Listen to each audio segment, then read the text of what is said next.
Oh, so picture this. It's early 2024 South Korea, Yeah. and things are floating down from the sky, but not gracefully. Not exactly majestic, no. No, kind of wobbly, white, smaller than you'd think. Mm-hmm. And dangling underneath, these sort of black bags, definitely not your scenic hot air balloon ride, just weird. Mm. And then the alerts kick in, airspace shutting down, phones buzzing like crazy. Right, the initial panic? Exactly. And this went on for months. Over like 5,000 of these things just appeared. 1,000. Yeah. Some drifted down gently, became neighborhood curiosities. Others, well, not so gentle encounters with greenhouses. A few just, poof, exploded midair. Exploded with what inside? We'll get to that, I guess. Oh, we will. And get us, a couple even landed right there on the presidential lawn. You're kidding. Talk about a security headache. Right. But what's almost weirder is how quickly people seem to adjust. That's what struck me, too. That shift from, genuine alarm, airspace closures, to this almost weary acceptance. Like, oh, more balloons. It says something, doesn't it? It really does. Yeah. Like, people just got used to the unbelievable. Because the balloons, they were just the start. The payload, that's where it gets memorable. Okay, let's hear it. Not standard contraband, I take it. Oh, no. Think. Yeah. What you'd find maybe festering at the bottom of the bin, piles of waste paper, mountains of cigarette butts, and, yes, used toilet paper. Ugh. Okay. That's charming. But wait, there's more. It gets biological, mixed in with all that trash. Animal waste and human waste. Seriously. Yep. And not just, traces. We're talking live, squirming parasites, roundworms. You almost have to admire the commitment to being disgusting. Okay, that goes beyond just provocation, doesn't it? That feels calculated, like trying to inflict some kind of psychological yuck factor, a real insult. And the sender, no surprise really, North Korea, which led to the nickname poop balloons. Kimchi. And their official reason. Oh, you'll love this. Classic North Korean spin. They called it a sincere gift. A sincere gift of trash and parasites. Yeah. And an exercise in freedom of expression. Apparently, it was their response to South Korean activists floating their own balloons north. The ones with anti-regime leaflets, K-pop on USB sticks. Ah, the balloon wars. So this was their retaliation. Tit for tat, but significantly smellier. Kim Jong-un's sister even chimed in super sarcastically, like, why is everyone so upset? It's not like we sent bullets. Right. Downplaying their own actions while painting the South's reaction as overblown. Textbook stuff, really, however absurd. Exactly. So this whole airborne waste situation, totally bonkers, right? Yeah. But it was just the curtain raiser for a year in South Korea that basically threw the definition of unbelievable out the window. And that's what we're digging into here. Yeah, this deep dive. We're trying to connect the dots, look under the surface of these just wild events. And for you listening, we waded through a pretty unique pile of info you shared to try and make some sense of it all. So, yeah, buckle up. Because while those fragrant deliveries were happening, something else pretty strange was going on. May 14th, 2024. An older woman, unnamed in reports, gets released from prison. Okay. Usually not a huge news event. Right. But this time, reporters, investigators, they swarmed the place. It felt like a major political figure was getting out, not just, an ordinary person. Huh. That is unusual. What did she do? That's the weird part. She didn't just go home. She immediately headed off deep into the mountains. A very specific destination. Not just for the scenic views, I'm guessing. Definitely not. She went to a particular ancestral burial ground, her family's ground, had to go through this concrete tunnel, follow a path to this big stone pillar, final resting place for souls, it said. That was her first stop, right out of prison. Wow. So a need to reconnect, or something more. It certainly suggests a deep connection to her roots, maybe seeking some kind of blessing or solace after being locked up. You can understand that impulse. Sure. So the reporters, they must have been intrigued. Did they follow her? They went back a few days later, yeah. See what was up. And what they found was, well, just added to the mystery. Off to the side, this little sun tent thing set up for shade underneath. Just one single chair, empty. And hanging from the tent, these paper lanterns, like Buddhist prayer lanterns, with yellow paper slips attached, bearing names. Names? Whose names? And this is where it gets really interesting. Two names stood out, Unikar and Kimuni. Wait a minute. That's President Yoon and First Lady Kim, right? Before the impeachment. Exactly. Their names on lanterns at this remote family burial site, placed there by someone. Why? What was the purpose? Ritual? Prayer? Something else? Okay, that's officially weird. But it gets weirder, doesn't it? Oh, it does. The path seemed to lead towards this one central thing, a tiny square building, painted.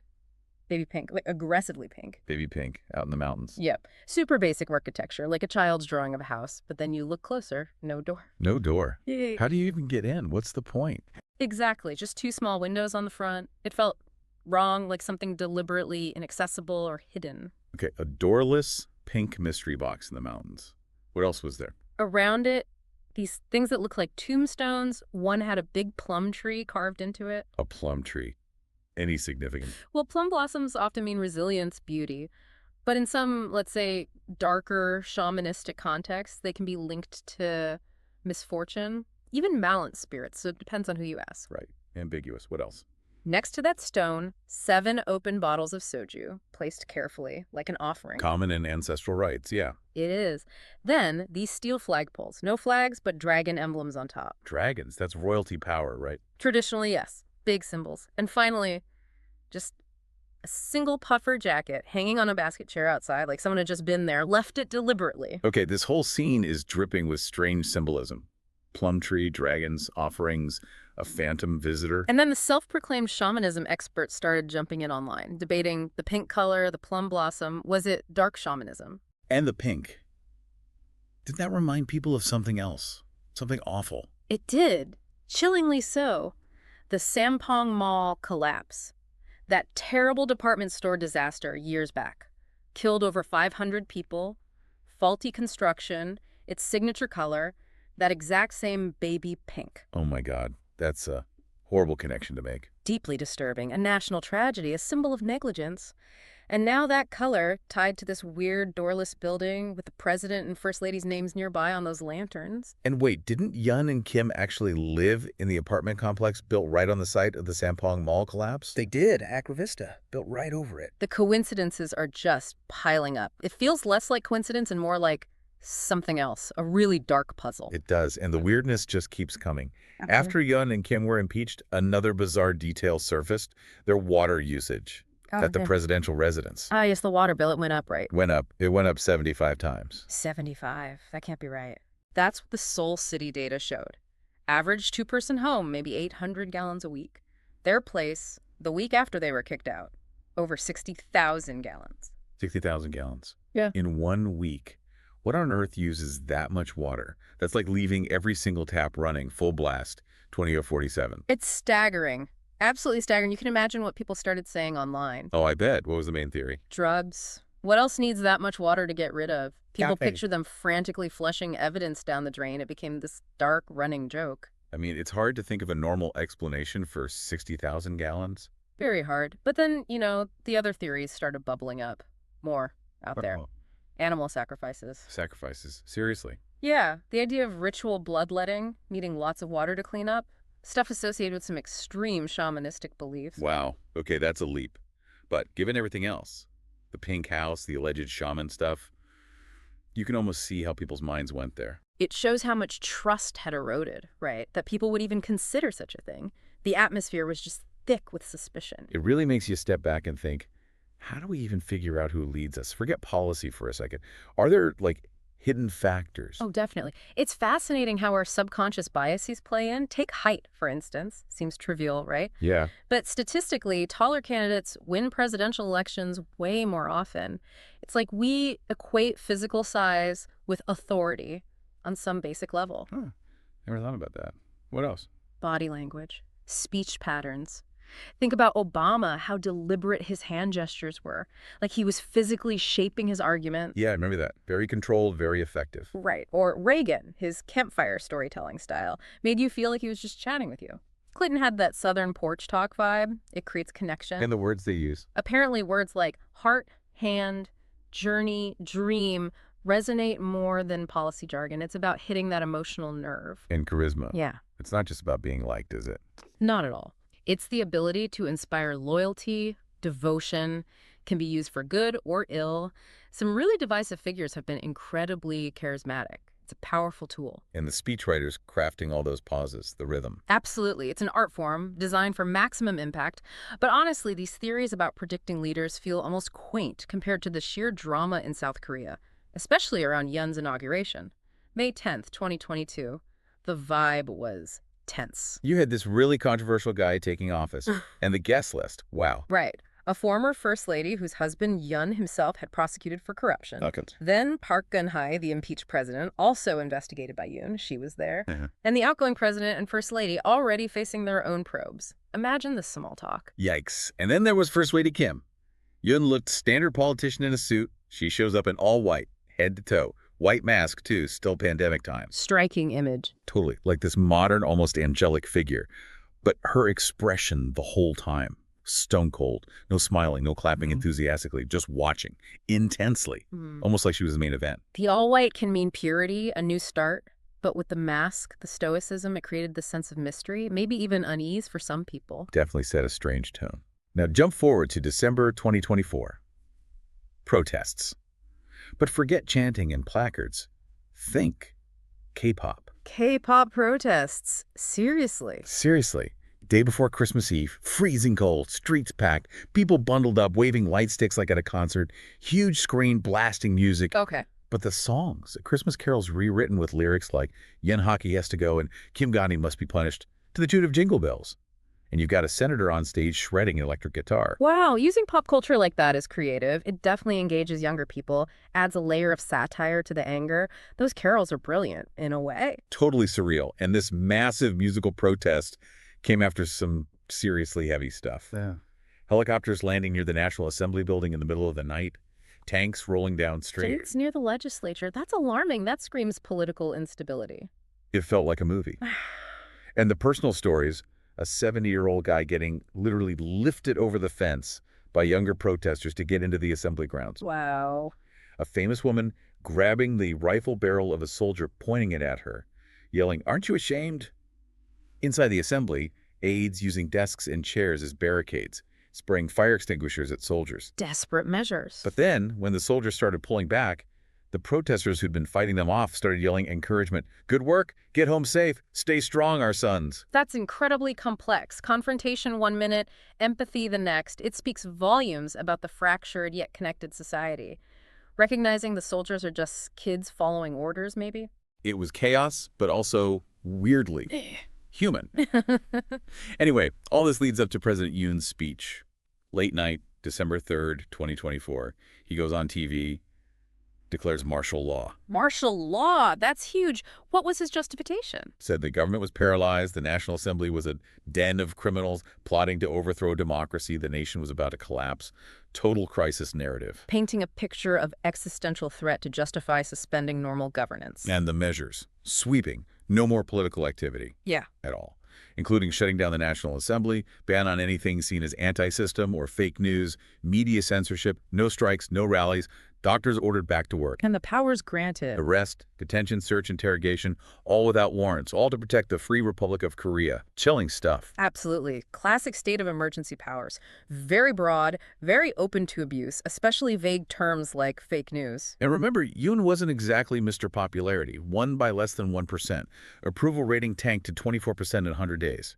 He tried to project this tough prosecutor image. Right, the incorruptible image. Until it came out he'd failed the bar exam. 9 times. 9 times! Ouch! That kind of undermines the image. Just a bit. So, the strict leader narrative already had serious holes. And looking back, there were weird signs even before he won. Like what? That photo from a TV debate in 2021. The Chinese character for King Wang in Korean scribbled on his palm. On his palm. During a debate. Seriously. Yep. Went viral. Like, are you running for president or auditioning for a historical drama? So bizarre. That is incredibly strange. Deliberate? Superstition? Who knows? But it definitely feeds into those unconventional influence narratives. Totally. And then there's that story about the future First Lady Kim and a reporter she supposedly hated. Oh, yeah? What happened? Instead of being hostile, she apparently treated him like visiting royalty. Laid out on a daybed, staff fawning over him. And she grabs his hand, reads his palm. Palm reading. During an interview. Tells him he'll have a woman on the side and is really good at night activities. What? And then as he's leaving, slips him an envelope with over $700 cash. Okay, that's beyond unconventional. It's baffling. Trying to disarm him, bribe him, just incredibly odd behavior. Right. It all felt like foreshadowing for everything that came later, including the Itaewon tragedy, October 2022, that horrific crowd crush, 159 deaths. That's such a terrible event. And the conspiracy theories started almost immediately, didn't they? They did. People grasping for explanations beyond just tragic accident or negligence often happens, but these were dark. And that shaman figure, Chun-Kung, was central to them. Yeah, the timing was just eerie. The day before Itaewon, he posts this video talking about restless youth, drug use. Okay. Coincidence. Maybe. But then the day after the crush, he comes out with these truly shocking statements, calling the victims sacrificed, saying their deaths were an opportunity for the nation, talking about death as an energy ritual. That's appalling, utterly callous, and the alleged links between him and the presidential couple just poured fuel on that fire. Absolutely. Yeah. Then the way the official Itaewon memorial was handled so sterile, no victim photos, no names displayed, but Yoon went every day to lay flowers. Felt performative to many, like he was trying to gain something. That perception certainly existed, and then his move out of the Blue House, the traditional presidential palace. Right, into the Defense Ministry building. His reason, rejecting imperial symbolism. But nobody really bought that, did they? Not really. It was widely seen as being about shamanistic advice. Yeah. Especially since that defense building has its own dark history. Japanese military HQ, concubine burials, rumors of mass graves. So trading one set of potentially negative symbols for another, arguably worse, set, while claiming the opposite, yeah, you can see why people were skeptical. And the renovations. A $5,000 cat tower. A bathtub costing over $17,000. Taxpayer money. It just added to this feeling of wrongness. The optics were terrible. Meanwhile, you had stories about First Lady Kim and the number 5. Oh yeah, the number 5 thing. Her phone number, license plate. Supposedly significant in shamanism. Balance, harmony, elements. It's a key number in many esoteric systems, yeah. Represents cosmic order, the 5 elements, directions, colors, and this idea of big energy flow, cycles of luck. And that alleged map of soul, connecting their home, the Blue House, the new office, the new residence, all in a cross pattern, guided by her shaman. Sounds pretty mystical. Whether it genuinely influenced decisions or was just personal belief, the fact these stories were circulating added to that sense of a presidency guided by something other than standard political logic. And it keeps coming back to that Sampong Mall site, doesn't it, where they live? Thackeray Vista, yeah. Yoon announces his candidacy on the anniversary of the collapse, at the site meant for the memorial. Deliberate timing. Or incredibly tone-deaf, either way. And then the Pink Temple in the mountains, visited by Kim's mother right after prison, with lanterns bearing Yoon and Kim's names. The connections are just relentless. It creates this powerful narrative thread, doesn't it? Interconnected, symbolic events, feeding the public imagination. And Kim herself didn't exactly help matters. That recorded call where she boasts she can read shamans better than they read themselves, mentioning studying the 4 pillars of destiny, Chinese astrology. So acknowledging an interest, at least. But then the allegations get really dark. Keeping jugo straw dolls like voodoo dolls with opponents' names, stabbing them, submerging them in ice water. Whoa, okay, that's intense. Are these credible allegations? They were reported, certainly. And even rumors of her holding funerals for living people as curses.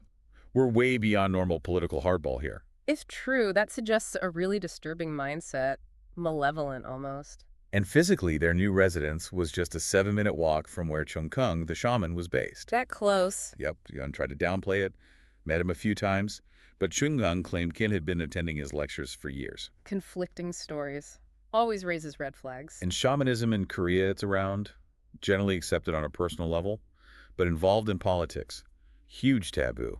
Think Park Geun-hye. Right, that scandal brought down a president, so any hint of it is political dynamite. And Chung-Kung himself is such an odd character. Believes 30% of our soul comes from space.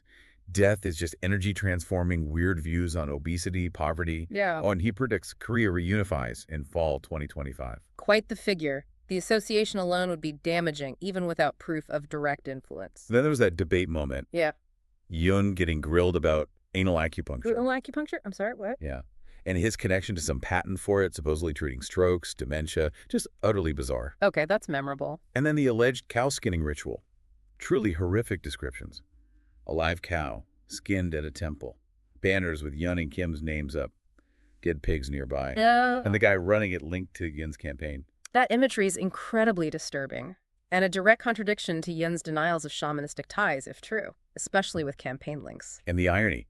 First Lady Kim is famously anti-dog meat consumption, very pro-animal welfare in public. But then this alleged cow sacrifice, the disconnect is jarring. It paints a picture of deep inconsistency, maybe even hypocrisy. Meanwhile, Yoon's popularity just kept cratering, criticized for too much work-life balance, minor gaffes like grabbing Biden's arm, allegations of using soldiers as party waiters. Not great optics. Then showing up late to Queen Elizabeth's funeral, blamed traffic, but rumors flew about shamanistic fears clashing with Western ghosts. Seriously, that was the rumor. Yep. Followed by the hot mic moment criticizing Biden's funding issues, and even before taking office, that weird apology to Park Geun-hye, and the Apple for apology thing, playing on words, making it seem totally insincere. Just a string of missteps and odd choices. And his response to disasters?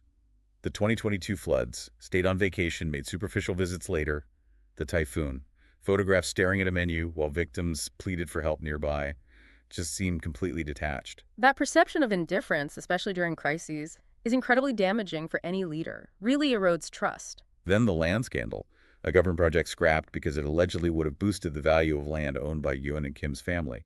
More accusations of potential corruption. Plus, escalating tensions with North Korea. Really hostile rhetoric flying back and forth. More missile launches from the north. A tense situation getting tenser. And First Lady Kim.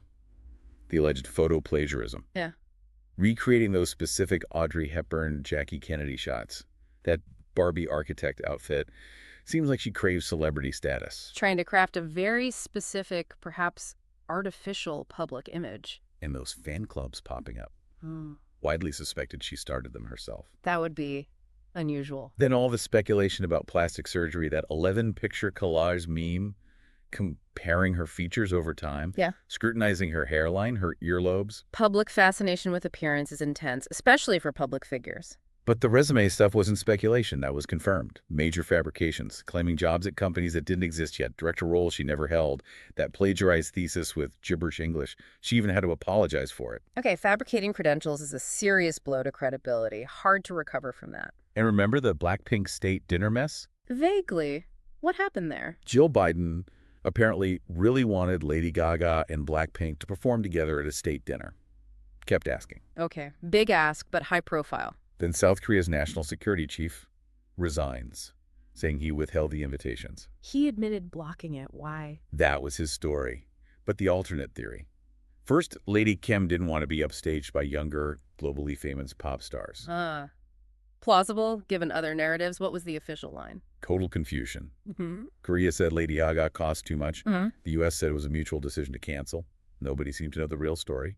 Public reaction was divided, some annoyed, others just wanting to protect the artist from politics. A bizarre diplomatic sideshow, really, but revealing, perhaps. And then Kim's recorded comments surfaced about liberal politicians and #MeToo, basically saying conservatives don't have those problems because they just pay women off. Wow, that's quite a statement to be caught making. You think. Yeah. And her own mother got indicted, then jailed for corruption.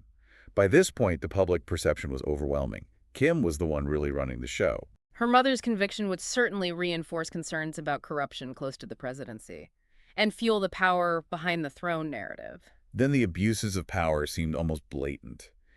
Kim hosting a private tea party using antique royal furniture at a 14th century shrine that's usually off limits. At a national heritage site. Yep.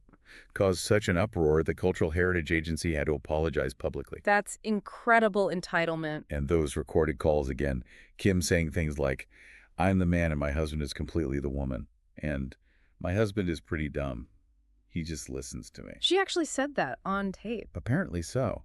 Made it pretty hard to argue Yoon wasn't just a figurehead. Yeah, that kind of quote really solidifies that public perception. Then the final straw, it seemed.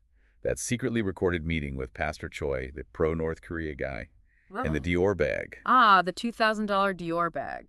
A gift or a bribe. Exactly. Bribery scandal exploding into view. And Kim, seen wearing all this other super expensive jewelry, Tiffany brooch, Van Cleef pendant, Cartier bracelets. Gifts, too. Her explanation. Borrowed from a friend's mother, had no idea how much it was worth. Plausible. Yeah. People weren't really buying it. And her language in those calls, always when we take power, not when he takes power. Telling, right? Very telling. Yeah. Suggests she saw herself as an equal or maybe even senior partner in power. So the Dior bag, the impeachment efforts heating up, that seems to be what triggered the martial law declaration. The last resort of someone cornered. Looks like it. 45 years since the last time in South Korea. Suddenly, censorship, suppression, soldiers reluctantly occupying the National Assembly. That image of the 83-year-old lawmaker casting his vote against it. Powerful. It didn't hold, did it? Nope. Vetoed successfully. Massive relief across the country. Felt like Yoon's last gamble to dodge investigation failed. A huge moment for South Korean democracy, resisting that pressure. And even then, the weird details kept coming. Kim visiting her plastic surgeon right before martial law, reports of the presidential doctor accompanying them to Europe, Kim looking woozy, and just darker rumors about her past swirling. The story just kept getting stranger right to the end. And that wild theory from reporter Kim Joon. Martial law wasn't just about impeachment.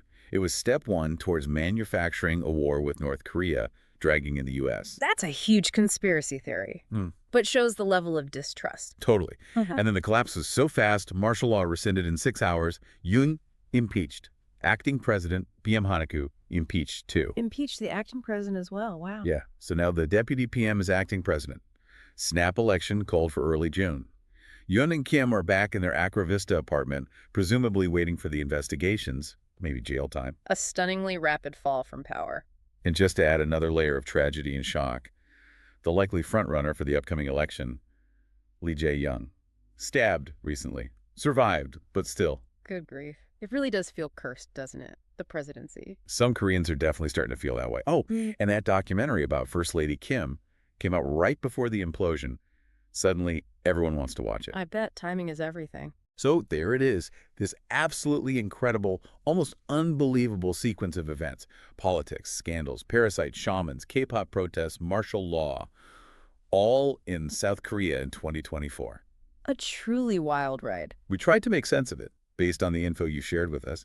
Hopefully this deep dive brought some clarity, even though it's still messy. It definitely leaves you thinking, though. Right. What does this whole saga tell us about power, about belief, about how personal lives crash into national affairs? Is this just a one-off crazy story, or are there bigger lessons here? Good questions. Ones without easy answers, I suspect. Definitely. This dive, as intense as it was, feels like just scratching the surface of something really unique and honestly still unfolding. Lots to keep watching.